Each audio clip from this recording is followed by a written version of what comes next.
Обычаи и традиции казахского народа – это пример поведения, эталон учтивости и уважения. Казахский народ богат своими духовными ценностями. Казахи растят порядочных дочерей и достойных сыновей на основе своих традиций.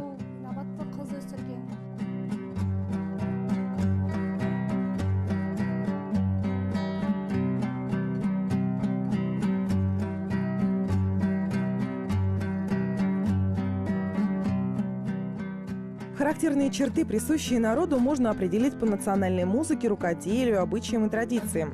Изучая эти особенности, можно понять жизненные принципы, душу народа.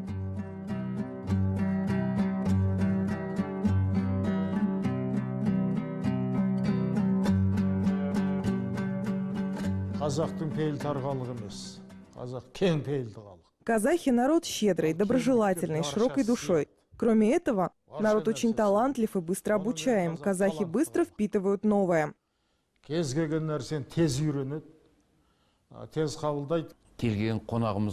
Гостя, пришедшего в дом, мы очень уважаем. Накрываем большой дастархан. Это наша натура, психологические особенности. Казахи мы такие.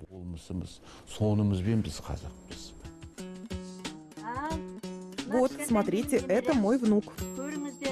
По обычаям дайте моему внуку куримдык. А это правильно, сватья, ну вручайте же свой подарок.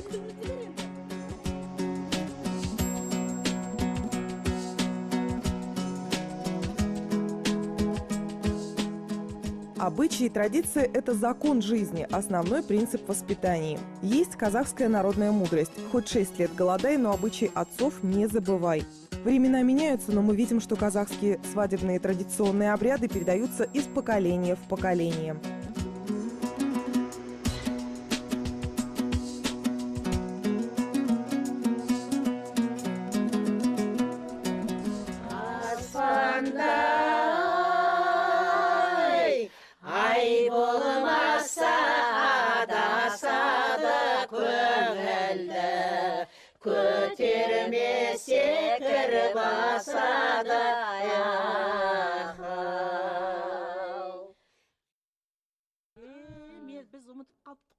Мы уже начали забывать, что же не даем коржин невестке.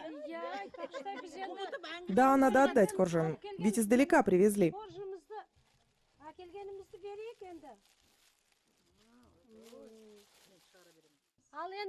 Перечислю подарки от свата. Племяннику он дает стригуна, Бог даст, поедете в аул, заберете.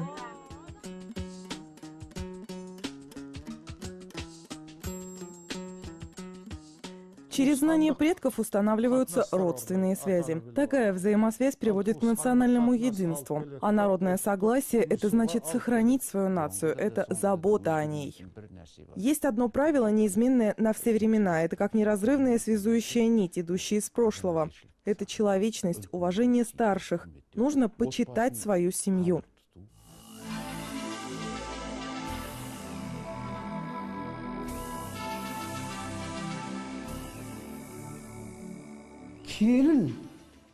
Невестка – радость семейного очага. После появления невестки в доме появляется счастье. Как невестка в дом приходит, все почтенные люди уделяют особое внимание ее воспитанию. У нас, у казахов, есть традиция воспитания невестки. Невестка дорогая, по обычаям казахского народа молодая невестка дает имя своей заловке деверю.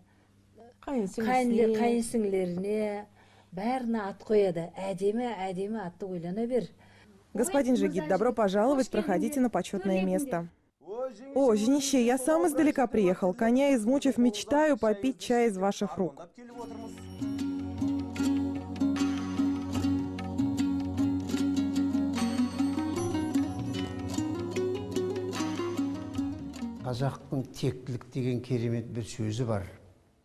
У казахов есть слово «родовитость». Мы спрашиваем, из какого рода. Это значит, что нужно знать своих предков до 7-го колена. Жениться можно, если общих предков не было в этих 7 поколениях.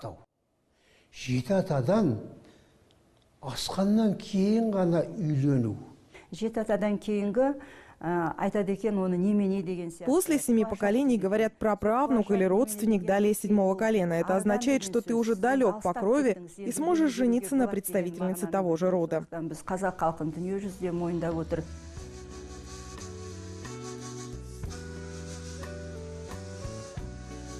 Для казахов дом отца имеет особое значение. Шанырак символизирует дом, семью. Молодоженам дают благословение словами «пусть будет крепка семья». Это значит, пусть созданный новый очаг будет крепким, а авторитет высоким.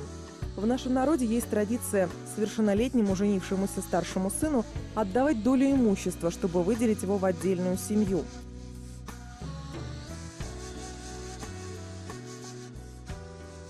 Сынок, весь этот скот твой. Есть традиция старшему сыну дать долю имущества и выделить в отдельную семью. На твою долю 10 овцематок, 2 коровы, кобыла же ребенком. А младший сын останется хозяином в отцовском доме.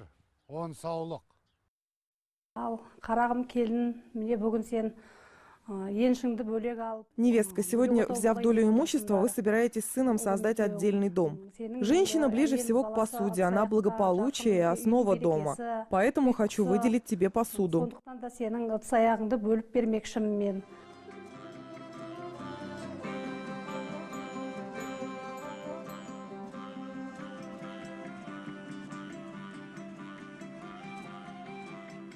Одна из характерных общих черт казахского народа – это гостеприимство. Накрыть стол и встретить гостя, кто бы это ни был, с искренним настроением и учтивостью. Казахи – щедрый народ. Даже незнакомому гостю, переступившему порог дома, предлагают кушанье, показывая свою благосклонность, уважение и приязнь. Ритуал раздачи угощений имел особое значение в традиции казахского гостеприимства.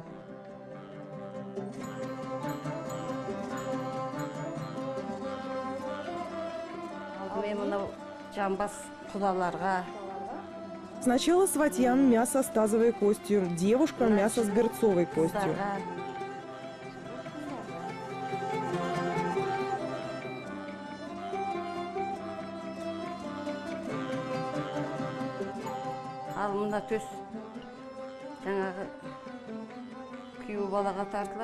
А эта грудинка полагается для зятя, жирная, мягкая. Для зятя, дочери этого дома, предлагается, чтобы он стал своим человеком в доме.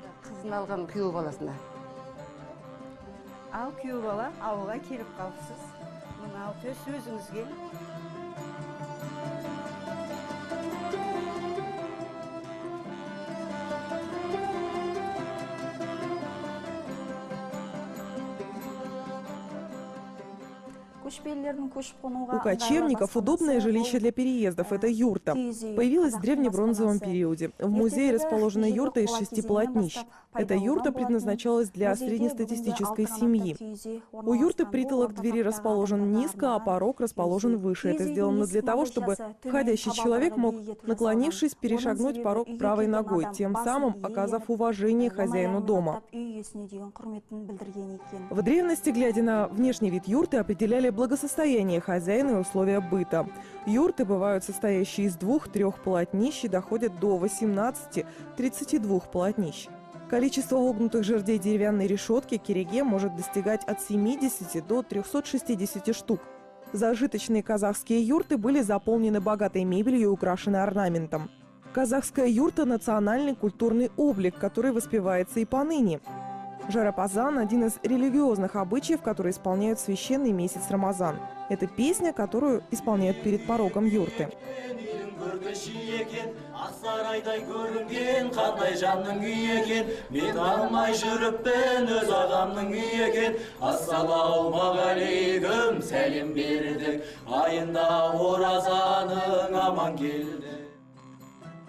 Осы үйдің шаңырағы шапшақ екен, жеңгеміз осы үйдегі аппақ екен. Жарамазан айттық біз есігіңе, қошқардай қосыл берсін бесігіңе. Мен айтқаның келсін қарағым.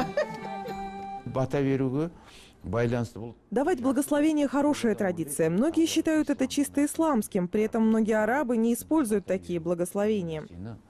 Қолданбайды. Құдіретті күшті Алла, қазақ халқының іргесін аштықтан, алапаттан, соғыстан сақтай көр Алла. Елімнің бірлігін, ынтымағын жоғалтпауға Алладан сұрап жалынамыз. Амин, Аллаху акбар. У казахов есть мудрое высказывание «дружно поднятый груз легкий». Когда люди объединяются для выполнения одной работы, это называется асар. Для строительства дома, стрижки овец, войлоковаляния, уборки урожая, сенокоса, Для выполнения авральных работ, которые нужно быстро закончить, хозяин дома зовет на помощь односельчан, родственников. Пришедшие не берут оплату за выполнение работ при асаре. Ал ағайын, сіздер жинап отырғаным. Ну, родня, я собрал вас, чтобы дать долю имущества старшему сыну. Для этого пригласил самых близких родственников, родственников снохи и по обычаю хотел организовать асар. Что на это скажете, уважаемый? Салт бойынша асар ұйымдастырсам деп едік. Оған не дейсіз, қария? ынтымағы жарасқан елміз ғой. Дұрыс, ағайындардың. Мы же дружный народ, правильно. Пригласить родню сделать асар – это обновление традиции. Народ будет вместе, родичи будут вместе. Будет оказана милость. Это хорошее начинание. Хорошо, поддерживаем. Дұрыс, қолдаймыз. Дәстүр жаңаланып отыру керек. Байып отыру керек. Ескіден арылмаймын деп жаңағы, атам заманғы бір... Традиции должны обновляться, становиться богаче. Те традиции, которые не соответствуют требованиям времени, не воспитывают подрастающее поколение и весь народ, как архаизм, остаются в прошлом. Это закон жизни. Дәстүрлер өз алдынан өз бетінше былай архаизм сияқты қалып жата береді, ол өмірдің заңдылығы. Казахи – народ творческий. Из народа знаменитого своим рукоделием, пением, кюями, народными промыслами вышло немало мастеров-ювелиров с поистине золотыми руками.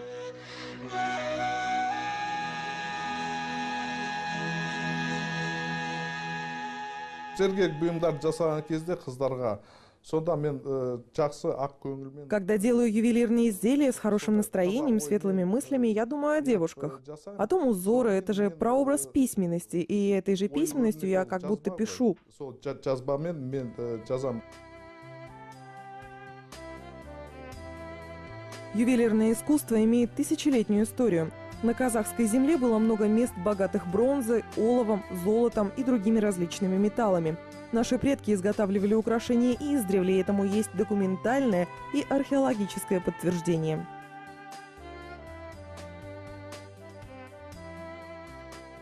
В XIX веке казахский народ больше использовал серебро по сравнению с золотом, потому что народ верил, что оно дает человеку энергию, силу. Если у женщины на руке не было серебряного браслета, то ее не пускали на кухню, потому что считалось, что пища, приготовленная ею, нечистая.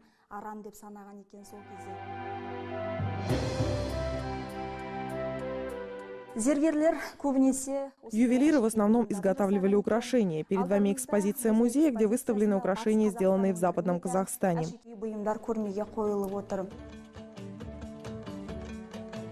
В краеведческих музеях различных регионов Казахстана можно найти реликвии, представляющие национальные и традиционные ценности. Археологические раскопки проводятся, чтобы сохранить память предков, познакомить подрастающее поколение с историей народа.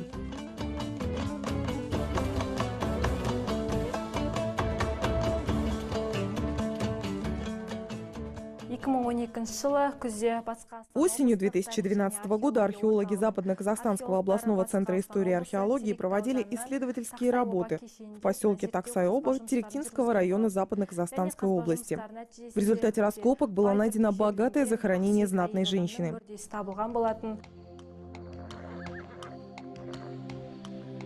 Материалы, найденные в Таксайском кургане, дают информацию о традициях захоронений правящего класса, проживавшего во времена кочевников в окрестностях Урала и Волги. Научные исследователи установили, что похороненная женщина принадлежала к высокому сословию своей эпохи. Среди реликвий, найденных в поселении Таксай-Оба, наиболее ценная – это таксайская расческа, относящаяся к VI-V веку до нашей эры.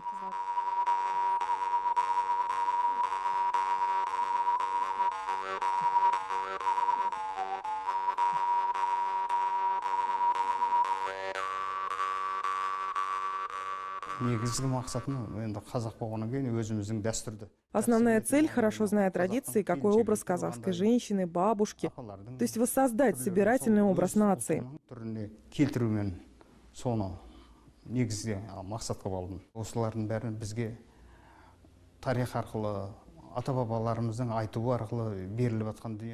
Все это дошло до нас через историю, по сказаниям предков. Я же не только через картины, но и через художественные муляжи по-своему воспроизвел. дайындадым. Археологические раскопки показывают, каким был народ, называемый казахами, и в какой эпохе они жили. А старинные традиции и обычаи, пришедшие из глубины веков, это драгоценное национальное наследие, истинное сокровище казахского народа.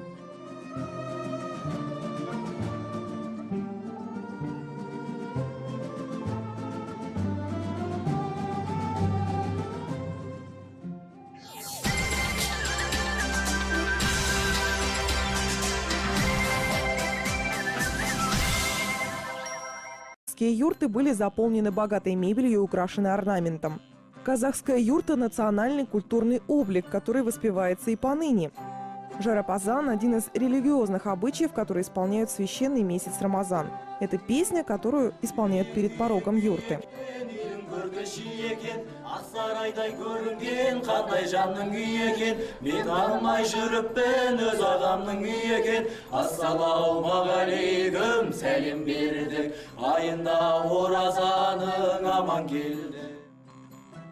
Осы үйдің шаңырағы шапшақ екен, жеңгеміз осы үйдегі аппақ екен. Жарамазан айттық біз есігіңе, қошқардай қосыл берсін бесігіңе. Мен айтқаның келсін қарағым. Бата беруге байланысты бұл. Давать благословение – хорошая традиция. Многие считают это чисто исламским, при этом многие арабы не используют такие благословения. Қолданбайды. Құдіретті күшті Алла, қазақ халқының іргесін аштықтан, алапаттан, соғыстан сақтай көр Алла. Елімнің бірлігін, ынтымағын жоғалтпауға Алладан сұрап жалынамыз. Амин, Аллаху акбар. У казахов есть мудрое высказывание «дружно поднятый груз легкий». Когда люди объединяются для выполнения одной работы, это называется асар. Для строительства дома, стрижки овец, войлоковаляния, уборки урожая, сенокоса, для выполнения авральных работ, которые нужно быстро закончить, хозяин дома зовет на помощь односельчан, родственников. Пришедшие не берут оплату за выполнение работ при асаре. Ал ағайын, сіздер жинап отырғаным. Ну, родня, я собрал вас, чтобы дать долю имущества старшему сыну. Для этого пригласил самых близких родственников, родственников снохи, и по обычаю хотел организовать асар. Что на это скажете, уважаемый? Салт бойынша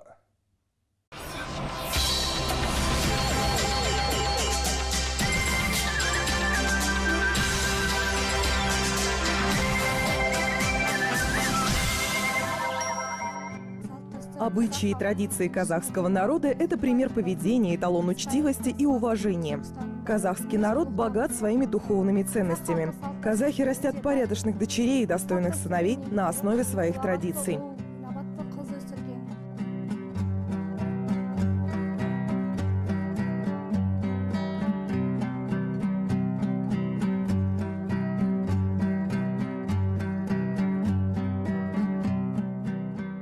Характерные черты, присущие народу, можно определить по национальной музыке, рукоделию, обычаям и традициям.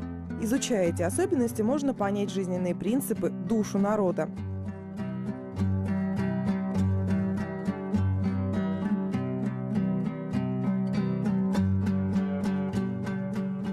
Қазақтың пейіл тарғалық емес. Қазақ кең пейілді халық. Казахи – народ щедрый, доброжелательный, широкой душой. Кроме этого, народ очень талантлив и быстро обучаем. Казахи быстро впитывают новое. Кез келген нәрсені тез үйренеді, тез қабылдайды. Гостя, пришедшего в дом, мы очень уважаем, накрываем большой дастархан. Это наша натура, психологические особенности. Казахи мы такие.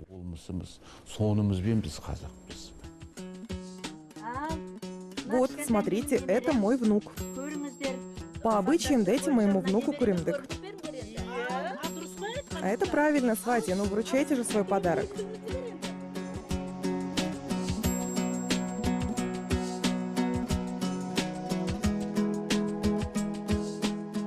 Обычаи и традиции – это закон жизни, основной принцип воспитания. Есть казахская народная мудрость. Хоть 6 лет голодай, но обычаи отцов не забывай. Времена меняются, но мы видим, что казахские свадебные традиционные обряды передаются из поколения в поколение.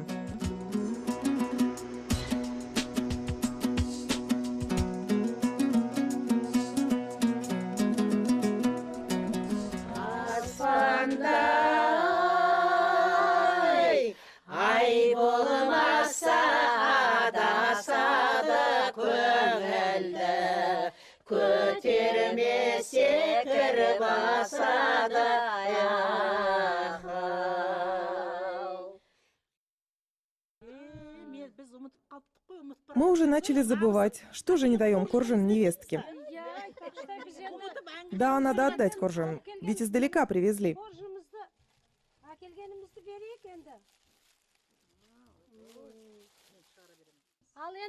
Перечислю подарки от свата. Племяннику он дает стригуна, Бог даст, поедете в аул, заберете.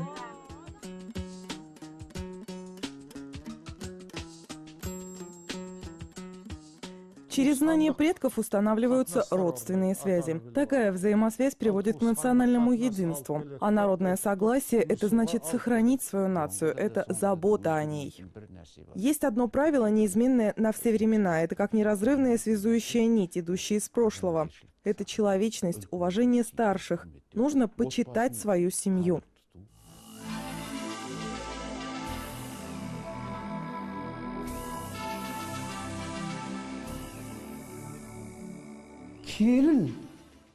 Невестка – радость семейного очага. После появления невестки в доме появляется счастье. Как невестка в дом приходит, все почтенные люди уделяют особое внимание ее воспитанию. У нас, у казахов, есть традиция воспитания невестки. Невестка дорогая, по обычаям казахского народа, молодая невестка дает имя своей заловке деверю.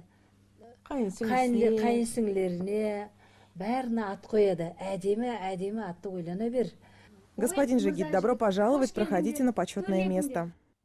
О, женище, я сам издалека. Из характерных общих черт казахского народа – это гостеприимство. Накрыть стол и встретить гостя, кто бы это ни был, с искренним настроением и учтивостью. Казахи щедрый народ. Даже незнакомому гостю, переступившему порог дома, предлагают кушанье, показывая свою благосклонность, уважение и приязнь.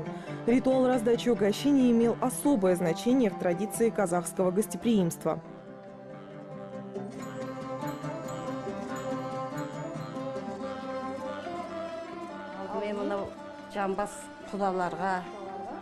Сначала сватьям мясо с тазовой костью, девушкам мясо с берцовой костью.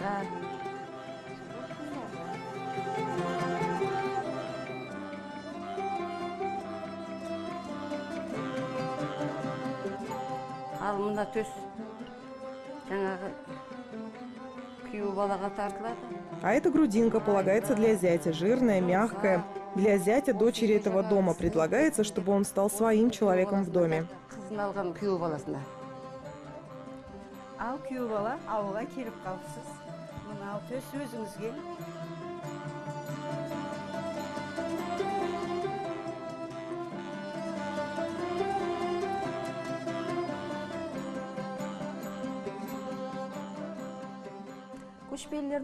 У кочевников удобное жилище для переездов – это юрта. Появилась в древнебронзовом периоде. В музее расположена юрта из 6 полотнищ. Эта юрта предназначалась для среднестатистической семьи. У юрты притолок двери расположен низко, а порог расположен выше. Это сделано для того, чтобы входящий человек мог, наклонившись, перешагнуть порог правой ногой, тем самым оказав уважение хозяину дома. В древности, глядя на внешний вид юрты, определяли благосостояние хозяина и условия быта. Юрты бывают состоящие из 2-3 полотнищ и доходят до 18-32 полотнищ. Количество вогнутых жердей деревянной решетки кереге может достигать от 70 до 360 штук. Зажиточный казах приехал коня, измучив, мечтаю попить чай из ваших рук.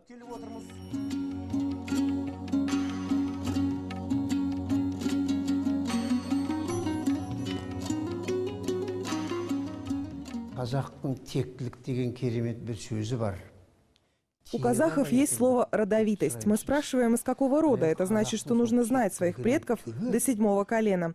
Жениться можно, если общих предков не было в этих 7 поколениях.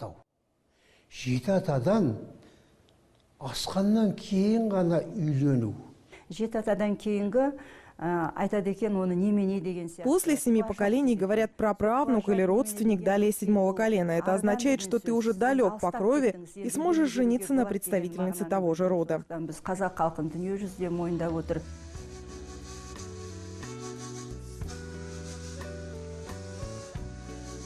Для казахов дом отца имеет особое значение. Шанырак символизирует дом, семью. Молодоженам дают благословение словами «пусть будет крепка семья». Это значит, пусть созданный новый очаг будет крепким, а авторитет высоким.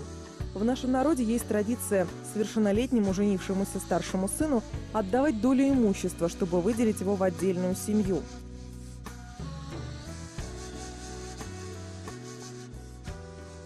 Сынок, весь этот скот твой. Есть традиция старшему сыну дать долю имущества и выделить в отдельную семью. На твою долю 10 овцематок, 2 коровы, кобыла жеребенком. А младший сын останется хозяином в отцовском доме. Ал қарағым келін, міне бүгін сен еншіңді бөлек алып. Невестка, сегодня, взяв долю имущества, вы собираетесь с сыном создать отдельный дом. Женщина ближе всего к посуде, она благополучие и основа дома. Поэтому хочу выделить тебе посуду. Сондықтан да сенің ыдыс аяғыңды бөліп бермекшімін мен.